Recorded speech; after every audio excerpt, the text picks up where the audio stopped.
even though Peanut had a decent game. And first ban once again, so blue and red side respect ban against Keen's gameplay.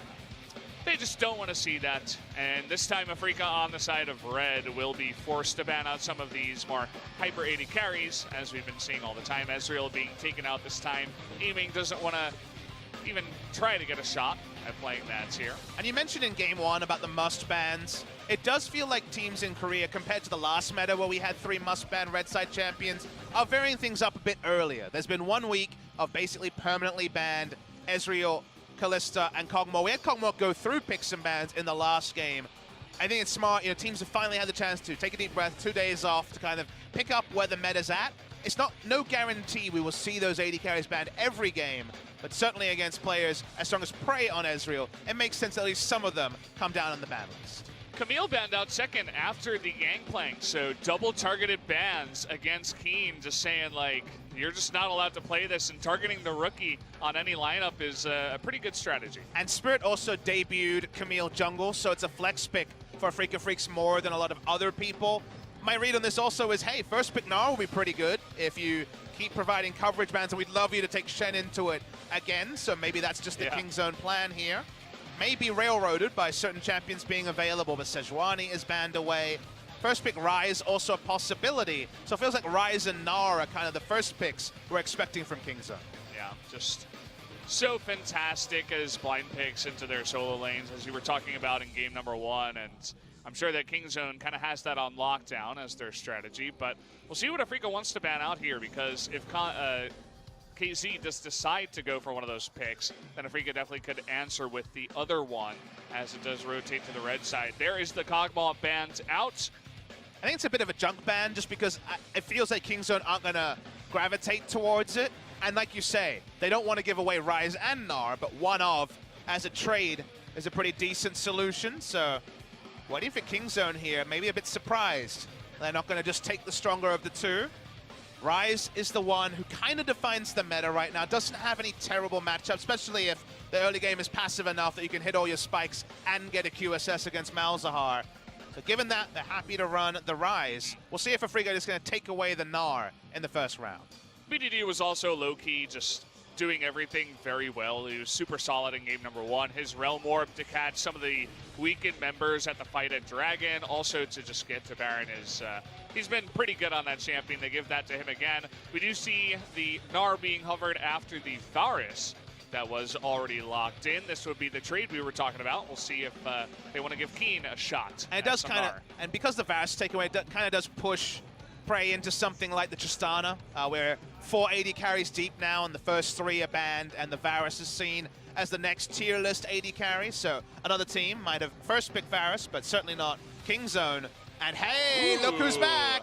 It's Jace for Khan. This is a classic, and it's also with Cuz in the lineup, maybe on Kha'Zix, but we know he largely does path around topside. We hope to come away from this series with the answer to the question, how will King's Zone integrate BDD, Khan, and Peanut? We only got a single game of inaction, but we know all about this pick, Valdez. I mean, it's his pick, right? When you think of Jace, you think of Khan. When you think of Khan, you think of Jace, vice versa.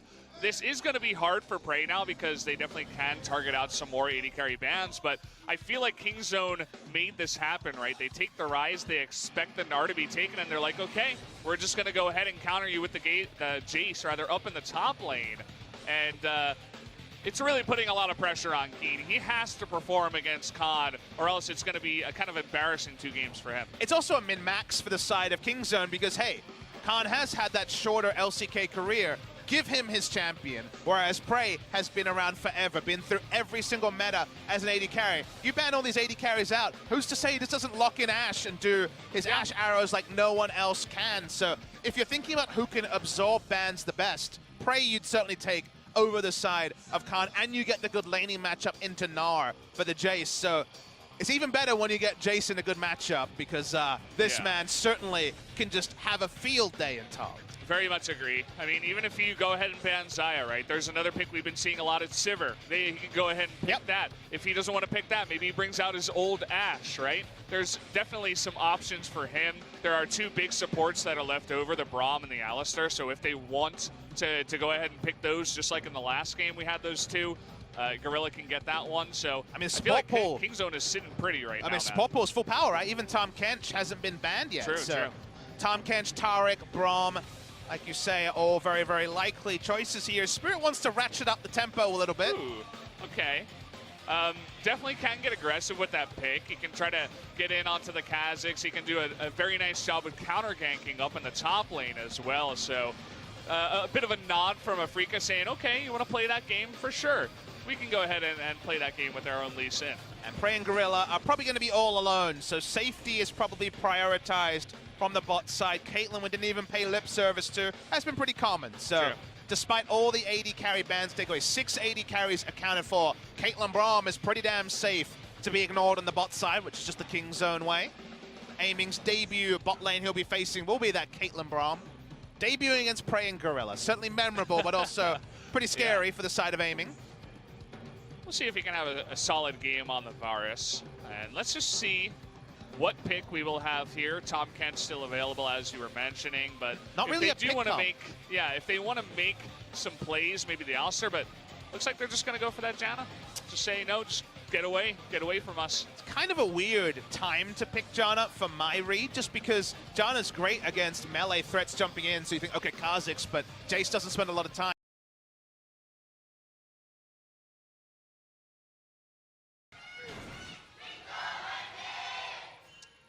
Here we go, guys. Game number 2.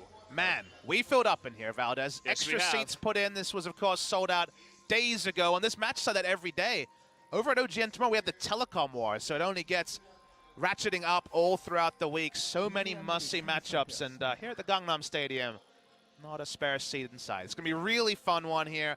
Hard to read, just because Afreeca have done a couple of surprising things in the draft, but to me, the person with the most intent in their pick is Spirit, who says, let's go for a skill matchup. Oh, yeah. I feel like whoever gets the drop on their enemy here between Kazakhs and Lee Sin basically wins when it comes to that duel. The first Q is usually the one that cements who wins. Afreeca are not spotted. They will be starting red side, although Gnar entering lane late does give some pretty good information to the side of Kuz. Yeah, they should know what's going on here. Kuz is spotted on the red ward. Yep. Or the Afreeca ward at the red. Is going to go straight to his Raptors, actually, clear out some of those. But yeah, we're looking towards the top lane for this one as well, right? Both of these champions are ranged. Khan is known to be super oppressive on his Jace, already getting aggressive. It's a winning at level matchup. 1. Winning matchup for Jace as well. He has a lot of winning matchups, of course, but this is a good time, and Khan doesn't have to play a lot of solo queue games on Jace to make us believers. He's the guy who single-handedly was thought to be defining the meta as we came into Worlds 2017, and whether it's a Maokai or a Gnar, you don't get many CS in the first wave if you're facing Khan's Jace. Yeah, sitting back, only boomeranging. And you can see he's picked up the area as well just for a little bit more harassed. It's what you got to do against Keen, who has gone for a Doran shield, understandably. It's one of the very, very rare times you'll see Summoner Airy in a top lane range versus range matchup, and that's because in the situationally melee times when it is Mega Gnar coming through from Keen, it's massive value out of the area as Kuz is invading and Spirit doesn't like it. Kuz, you know, shaking off a bit of that Khan's pet image, saying, okay, we're gonna get aggressive here against Spirit, against his Lee Sin. I mean, to some degree, but if you can see your top laner controlling the every move of the enemy top lane, that's still the right quadrant. So top red side jungle is definitely where Kuz is strongest, and that's why we see him playing there. If we ever have a heat map of a Kuz game, you can best believe we will not see many blue side entrances from the jungler to the bot side of the map. We might actually have a heat map. We've had Spo do that before, at least last week on Tuesday, showed us one heat map. It was pretty cool. But yeah, he's like, I'm going to farm the stuff on my top side anyway, so let me try to steal some of his first so I can maximize my time on the top side. I think you're exactly right with that one. You can see what Khan is doing up in the top side already. Lots of shock blasts straight in the face. But here we go, Kuz with an early gank, and that's going to be the cleanse flash, and Kuro does get away with a bit of a shuffle as well towards the end, but that is both summoners blown. It's a very weak Kuro. Yeah, really nice gank timing. I believe Kuro just used his Q, so he didn't have his full rotation in order to be able to reposition for the escape. So by the time he got to it, had to use both summoners very big cost there. In the pre-match, we talked about Kuro's previous struggles on the Azir. Had a very good game, it should be mentioned, last time on the Azir, but previous to that, had gone 1,013 days, I believe it was, without a victory. So needs to prove that he's getting his eye in multiple games, not just a flash in the pan one game. I like what Cuz is doing, you know, even some deep wards on in towards that Gromp. They get the vision on the Lee Sin, and look at what Khan can do. He's almost gonna solo kill Keen up in the top side. As with the non-stop pushing, this is what we expected out of Khan, and especially knowing that Spirit is nowhere near, it just unlocks Khan to go nuts. He just weaves his autos and spells so good. He never drops damage, hits every ability. You get out if you're keen, but he's already started Doran's shield. He's already working towards as much health and armor as he can. Keen knows his role, and his role is basically to just be dictated to by Khan. Pretty much. You gotta follow the alpha in the lane, and you'll notice that Khan has not taken a single defensive passive summoner or rune or anything like that, right? He has taken Airy as well as Domination for a secondary tree, and then he went double Doran's Blade with double Longsword. So he's saying, just get the hell out of my lane, Keen. You don't deserve to be here. He wants to prove that he is the leader of the top lane with this Jace. He's saying the inspiration tree is only inspiring in name only. He's trying to inspire the top lane carries with his full DPS approach, and was doing it out of fashion last year, trying to bring it back into fashion now. You definitely know someone when you get to see them again that you've missed them, and Khan definitely qualifies as that. Hasn't missed a beat. Look at Cuz too, he hasn't missed a beat either. I love what he's doing, just always getting in there, let's be fair, jungling. He has Jace just wailing away on a Gnar and both summoners down on the mid lane, so he's in the right place, you're right. Yeah. It is reliable, but wins the Smite War, right? We were talking about how Spirit's like, okay, I'm gonna pick Lee Sin and out counter jungler, out jungle Cuz, but that's not the case so far. But isn't this the struggle? When you see this and you're like, it feels so good. It feels like the Longzhu I remember now for Kingzone, but Peanut's not there is the thing we have to remember, so it is working a treat. I'd love to see them draft. I want to see Peanut with a Jace top lane draft because he didn't get too many of those during the season. Only during Worlds was Huni back as a starter and also back with the Jace duty. But the shoe fits so well because this is how they found all their success in 2017. They're going in, man. They want this red. They're saying, this is our red. Everything's warded. They have a control ward up top. You see Spirit is up here. He's going to get a ward down, so they see them. You can smite over the wall. That's why they're trying to pull it a bit more. Okay, that's going to go over to Khan, too, who secures it with the Shock Blast. So Cuz didn't even have smite there. He used it on the Raptor earlier on. They're saying, hey, might as well just give the red buff over to Khan as well. The top side of this map is entirely ours. It's a tremendous start here from Kingzone. Even though you'd have to imagine Peanut has been dominating scrim time, they have not missed a beat in this particular game. The draft they are so happy with because of where the pressure lies. Azir actually does well into Rise pre-6, unless he's ganked as I see a storm! It's gathering! Storm. It's happening! On Janna, no less. Yeah. Well, if this game goes 90 minutes, he's going to have 305 AP, we heard. It's a number above 300 at the 90-minute proc, so... Yeah. Pull it late is suddenly a new meme here for the Afreeca Freecs. It's very interesting because it would definitely go adaptive towards AP, right? It wouldn't go AD. Okay. Well, you also you do notice that he also has an AP starting item. You don't get Relic Shield on the Janna, as Khan is still a huge jerk. Yeah. He picked up the red buff because that's who you want to give the red buff to. He's just, he won game 1, and he's like, okay, I have a big counter matchup, Gnar versus Shen, right? This time, we're going to give you the Gnar, but it's like a total dupe, right? They knew what they were doing with this 100%. Full laning, Scorch here for the laning phase. Yeah. I watch games like this, and I'm like, if only Peanut could pick up the Ivern and just give every red buff to Khan. Especially if it's a red side. He's going in. Here we go. Shock Blast is going to be stopwatched, and Khan is out of mana now. So let's see what he can do. Keen is not going to let him go too easily. We said before, though, a successful gank is blowing one of the flash or stopwatch just straight up in the 1v1. Blows the stopwatch, won't be available next time, has a follow flash as well. So still big advantage to Khan, even if he had to give up most of his health bar to do it. Yeah, and keep in mind this is it's essentially 1v1, right? Cuz is doing a really nice job, as I've said before, of just always spotting where Spirit is on the map, but it's just Khan going off on the Jace and him having the room to do it. It's so fun to watch, and I love that our observer is only showing the bot lane when Khan is not in lane. 31 CS lead, not 3100 CS, that'd be amazing, for Jace on the top side, and going towards the Blade the Ruin King first, saying, well, I'm going to build purely for lane, and you can have fun with that.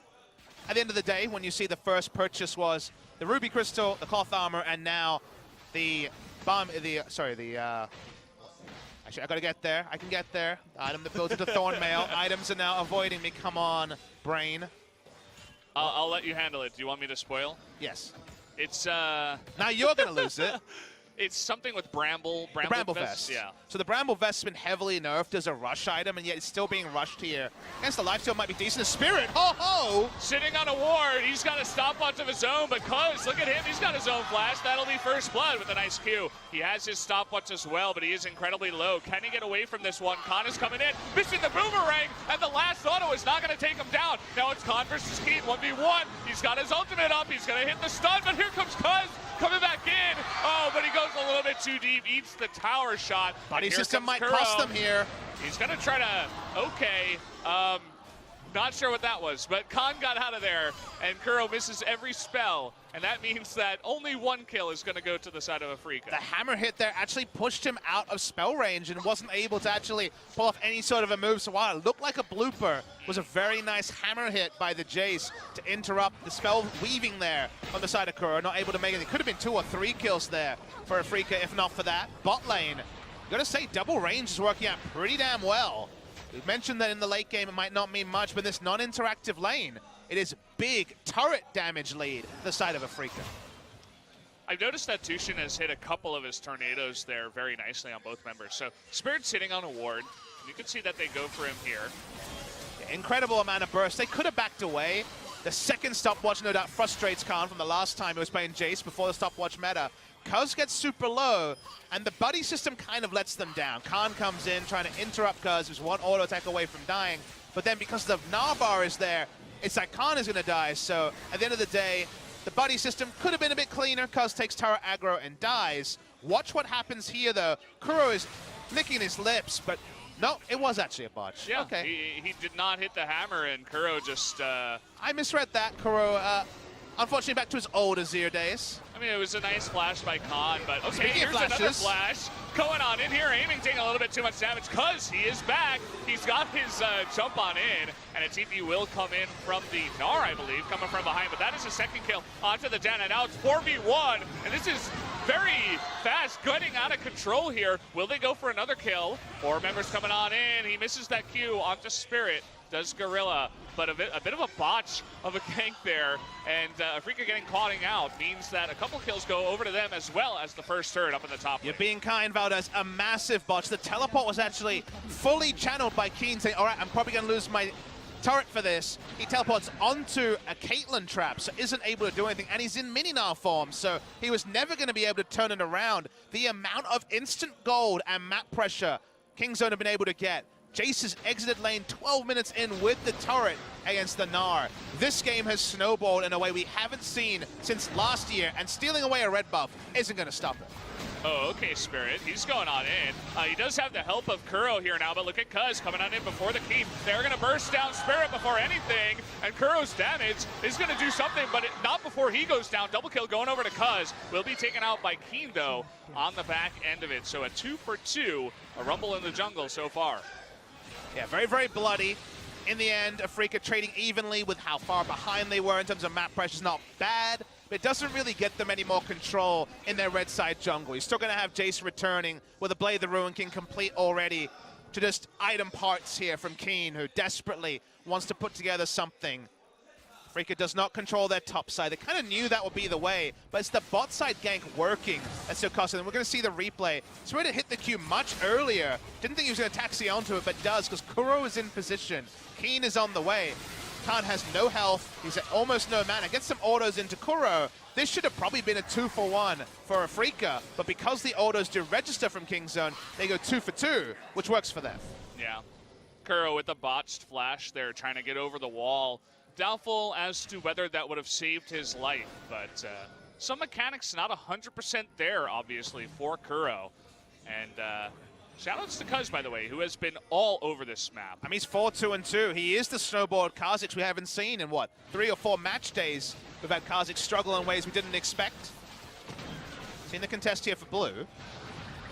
3v3 for now, but you guys can see Kuro and Keen even walking closer to this blue buff just to secure it for Kuro. Meanwhile, Keen just not in the top lane. Khan letting it push right now towards him is going to clear that out for now. It's a good shot call from the side of Kingzone. They knew that Keen had already left lane, and also that they're strongest around where Jace is. Jace didn't have teleport up. Jace wasn't going to be there, so don't contest in a 4v4 when most of your early pressure and damage, the guy who's 60 CS up, isn't even there. Yeah, this is spiraling out of control very fast as the Mountain Drake is picked up. Khan getting some vision in the jungle, stealing as many jungle creeps away from Spirit, who has been pretty, he's not been there really. Kind of absent from the game. He's tried to make a couple of plays, hasn't really worked out for him. He has 1 assist and 2 deaths so far on this Lee Sin. And you were talking about how it's a bit of a skill matchup, right? The Lee Sin versus the Kha'Zix, and so far, Cuz getting the better end of that one. The moment that we saw Khan so exquisitely, disassemble Keen from what, level 1, level 2 with his threading. Nice little Q over the wall there.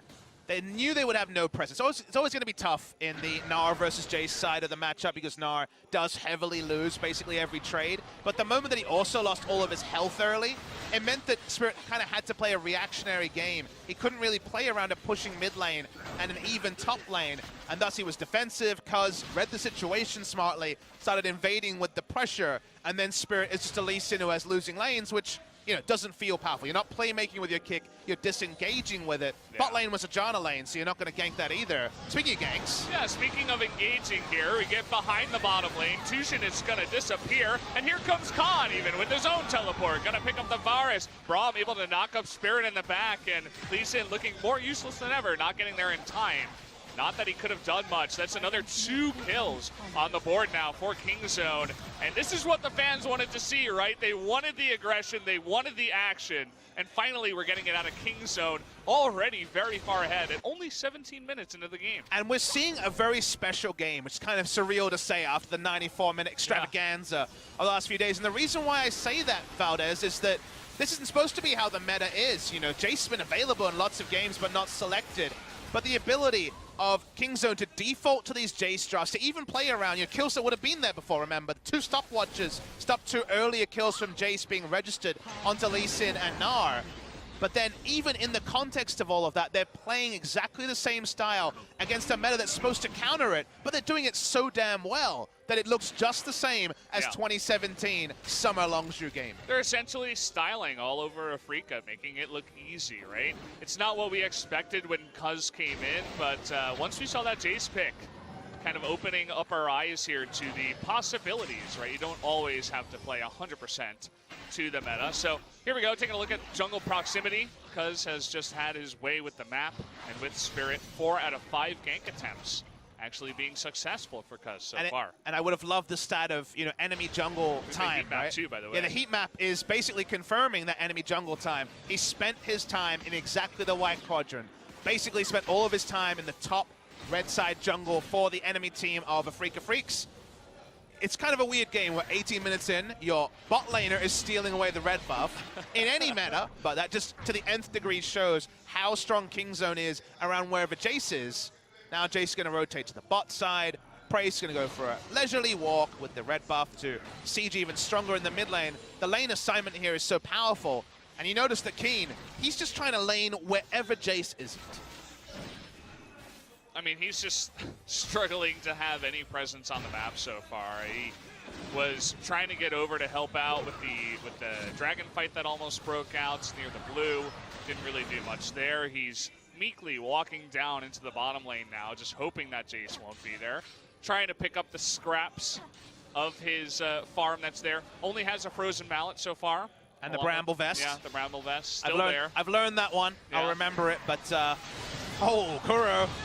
I mean, this is just, as you were saying, he's picked up the Duskblade. He is farmed out of control now. He's got mobility boots too, which just makes his mobility on the map even that much stronger with that evolved ultimate on the Kha'Zix. Trying to delay here with the Janna shields. Might buy one more minion wave, should do. Watching Amy walk up. Brain's just poking the members instead of the turret there. Trying to do some damage. Does a bit to Tushin. There's a lot of meanwhiles at. Meanwhile, Jace with the red buff. Meanwhile, Rise pushing in an insanely large minion wave into Azir's face. Means Azir won't be there, even if Spirit looks for some playmaking. He's going to find BDD.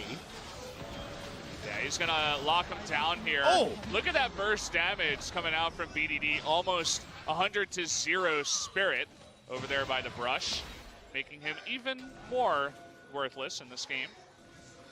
Well, worthless is kind of mean, but, you know, hasn't really had much of a presence. Look, we know we're not talking about his human worth, but yes. In terms of his game worth, he's pretty useless in this particular game. True. Not much he can do. Keen and Spirit might as well be battle wards because they are not really going to be able to contribute. BDD pushes up. The full court press looks oh so easy when you're 6,000 gold ahead at 20 minutes. Yeah, Kingzone. This is the team that everyone praised in summer. Same lineup comes back. They do it again. They roll back the clock with the Jace. Yeah. It's just a pleasure to watch after really so many games that were the antithesis of games like this. Yeah. It's going to be funny when people look at the, okay, hold that thought. Tushin, you're a Janna.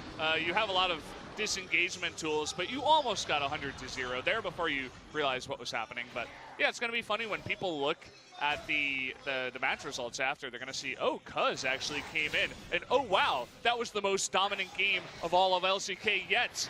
You know, maybe they should just play Cuz every game. That's what they might think. Obviously, when you watch the game, it looks a little bit different. You know, I'm going to give some Kingzone some roster advice.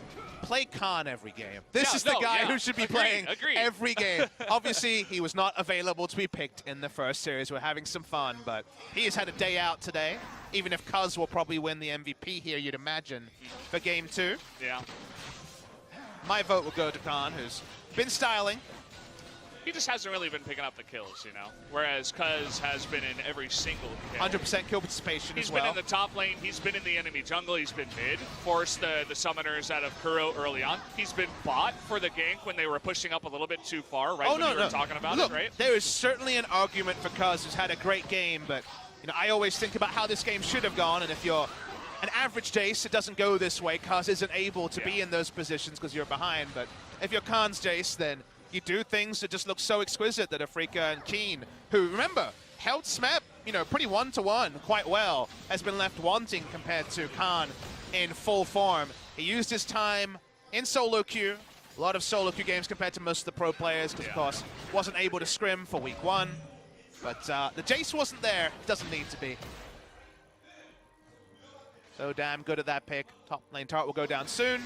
Yeah, it's a little bit disappointing for the Afreeca fans, I have to feel, right? You know, Keen coming in, looking good earlier on, but now just getting totally crushed. And especially after taking out KT, right? The first time in over a year, able to take out such a big team as KT, but now just getting crushed by Kingzone 2 games in a row. I mean, not really the follow-up you were looking for. Khan's Jace monstered basically every team. You know, one loss in the summer season among all events, so just the reality. This pick especially opens him up to the nth degree. Had a great game on Gnar against Shen, it should be noted as well if you missed game 1. Now has the duo of items. The Blade of the Ruined King was the Rush, now has the Black Cleaver as well. For his, I'm going to just kill Gnar every time. Doesn't matter what form he's in. You can stack it so fast when you're Jace, but also you have Cuz for the backup, so you're just shredding armor like nothing, right? You shred the armor, and then you have the lethality Kha'Zix to jump in too. Even if you're going up against the Gnar, who's picked up a Thornmail, right? You're going to be doing some significant damage against anyone that you target. You see Jace pushing up, wants to remove any vision, ensure that Kingzone have the run of the bot side in the 1v1. Steals away the big wolf. Swag walk away, says Khan. He is the big wolf, right? He's the big dog, that's for sure. Making Keen understand what is the top lane right now. Look, we have a wolf in the jungle in LCK. True, yeah. But we have only one alpha dog, one big dog. That is Khan on your screen right now. Secret Agent Khan. Not using the Debonair Jace skin, but you wouldn't know from his play. Looking good so far.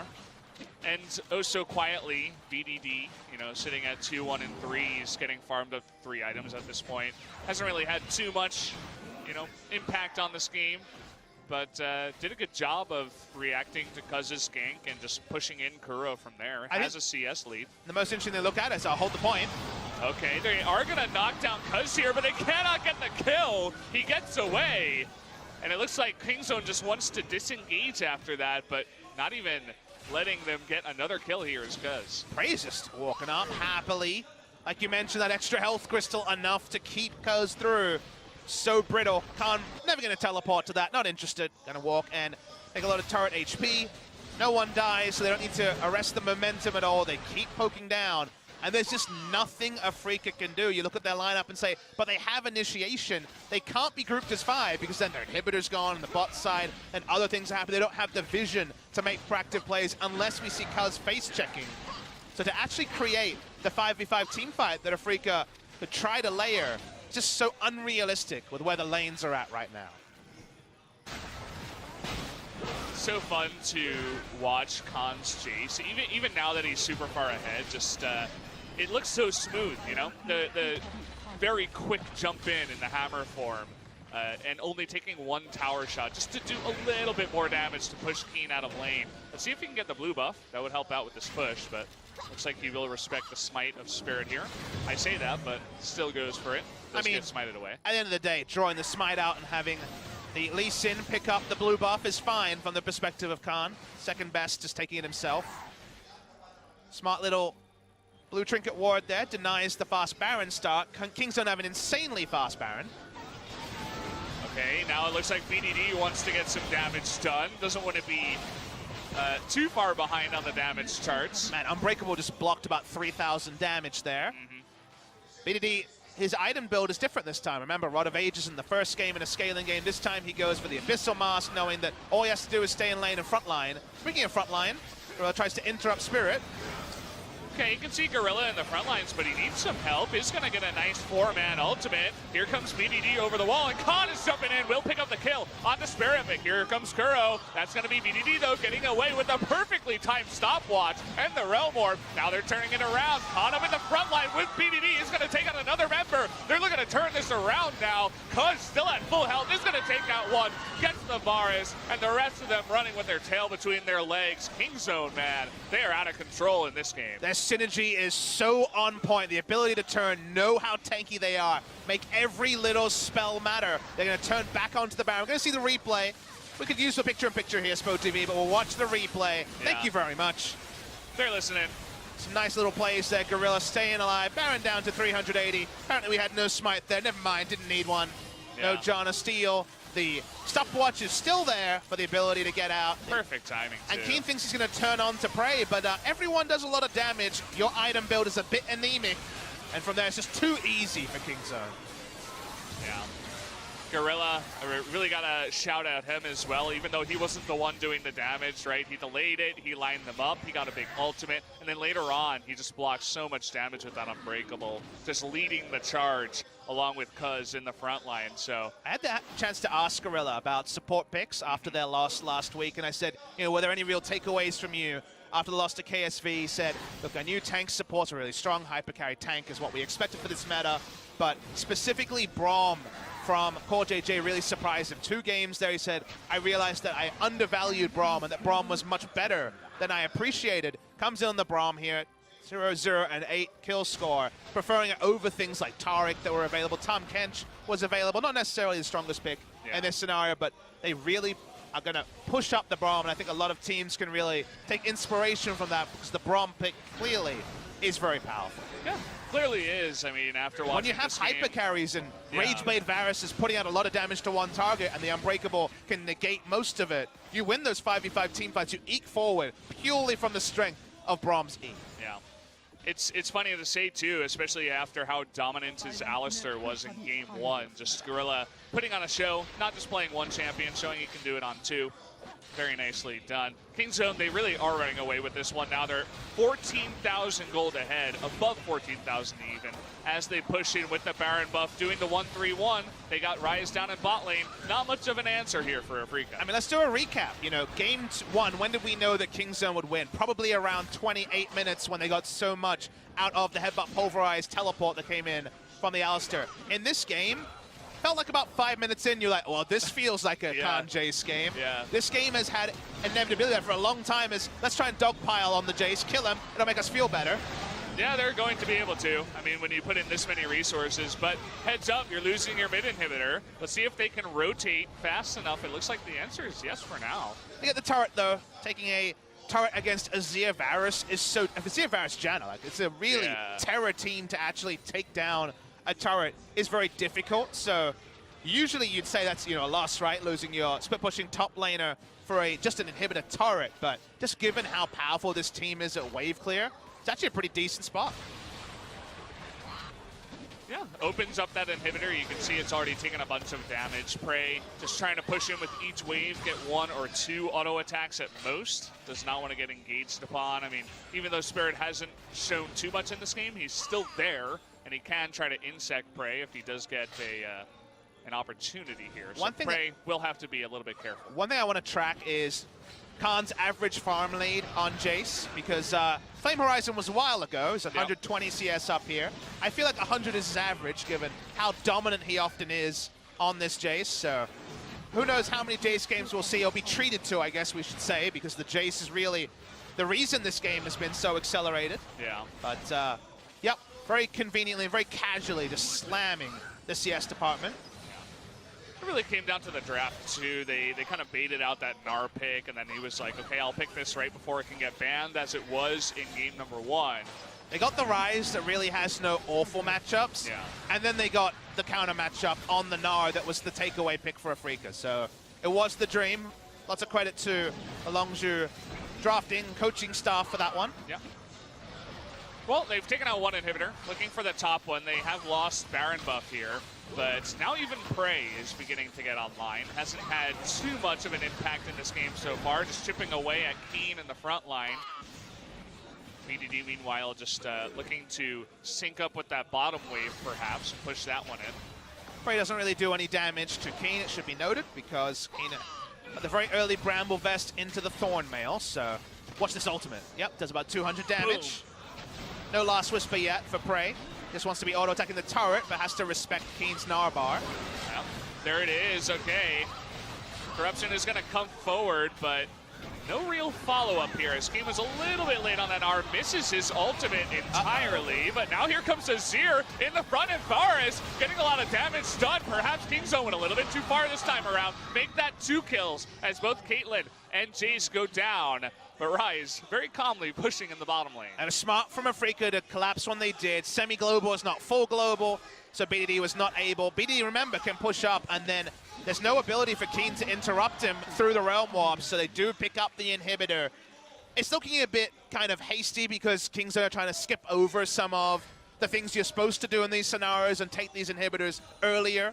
You could just continue to pull back and be respectful, but they basically say, look, we're going to give up some kills here, but we're going to eventually take the inhibitor for it. Is it worth it? This time maybe on the nose side, but they are able. They got a second inhibitor. Kingzone, instead of pulling back and waiting for the minions, we're too far up. Nice collapse from Afreeca, but it takes all 5. And if you're taking all 5, Kingzone will make you pay on the map. They definitely will. A couple of inhibitors now down. Baron about 1 minute and 10 seconds away. You can see Afreeca kind of scrambling over here to get whatever vision they possibly can. Well, they haven't been able to get anywhere near the Baron for the last, 30 minutes of the game, so it's happy for them to be able to put down some vision before Jace shows up. Jace did not have teleport. I don't think they can have any delusions of taking a straight-up 5v5 fight around the Baron, right? But if they get some vision down, perhaps a miracle steal out of Spirit or something like that could keep their hopes alive. The one thing you can say about Baron is that it requires Kingzone to be grouped, and they still have Azir, Varus, Gnar. Like, there is a team fight where they burst down 2 and they do win it. So getting kited around is the worst. It's playing 3 lanes as Afreeca is almost impossible, even with their wave clear. So it sounds crazy, given that they're 15,000 gold down. But yeah, probably best bet for something to happen as aiming hopes for the prediction doesn't get it. But it feels like the only way for them to make something happen is if people are grouped. And Baron's one of the only places that Kingzone are likely to be grouped. Meanwhile, Khan is the only one sent down over here to the Infernal. They did just spot a bunch of members of Afreeca up towards Baron, so he can easily solo this out. You can see that Cuz not even making his way down, trying to min-max as much as possible. Just only sending Khans over there, bringing in their second Infernal before this potential Baron comes out. A wealth of options from the Drakes, 2 Infernals and a Mountain. BDD staying in the base, because why not? Doesn't see Kuro just yet, he's in a control ward, but might try to slam him down. Nope, you can't do that, because he got his own. Yeah. He did not even hesitate for a second. He's Speaking like, of not I saw you, hesitating. I'm out. Okay, here comes the Baron. Spirit is still there, locks down the Q. They're going to totally just reject this. Go off the Baron, stop any DPS. They're not taking any 50-50s here. Not when they're this far ahead. Where's the Realm Warp gonna come in? Not used yet. He used it to escape down in the bot lane, so just trying to run up in here, and good respect out of Afreeca to just like get out of dodge, not anywhere near there. Now we got Super Minion knocking on those Nexus turrets, and Kingzone might make another play towards Baron. They were able to draw the teleport out of Keen, so Keen is now clearing out the Super Minions pushing in. They know he can't be there for the near future. Does make Baron safer, and that's why they're right back on. Yeah, Keen not the fastest on the Gnar at clearing the minions, the Super Minions, but you can see Spirit is the only hope, but he might just get popped, and down he does go right after that Baron gets staked out by Cuz. So Spirit trying to be the hero, not much that he can do. It's the perfect setup. You know, they got the teleport the first time. The Super Minions had to be respected. No ability for Gnar to get there. Rise on interruption duty, and he has a targeted route to guarantee slowing down the pace of the Rise, and it's too easy on the side of Kingzone. It really is the Longzhu special coming through from Kingzone today. Mid lane inhibitors down. Last inhibitor turret of the game going down, and we're just ready to give Kingzone the big W. We're waiting there with the trophy of this game, like, here, please accept it already, right? You've already taken this one. You've already beaten Keen and Spirit down a little bit too much. So, you know, got to feel bad for Aiming's debut as well. He did well, but not the easiest game to stomach when it really was all just the Kingzone show here. I mean, let's be real. Bot lane, this was a 2-lane game. This was played in top lane and mid. Bot lane was not relevant to this Kingzone victory. Yeah. So, down do go the 2 Nexus turrets. BDD trying to chunk down the Gnar in the front side is going to zone his early. Keen missing that ultimate, but here comes Cuz trying to burst him down. There's that lethality. Down goes Spirit, and down goes the Nexus to secure the 2-0 victory.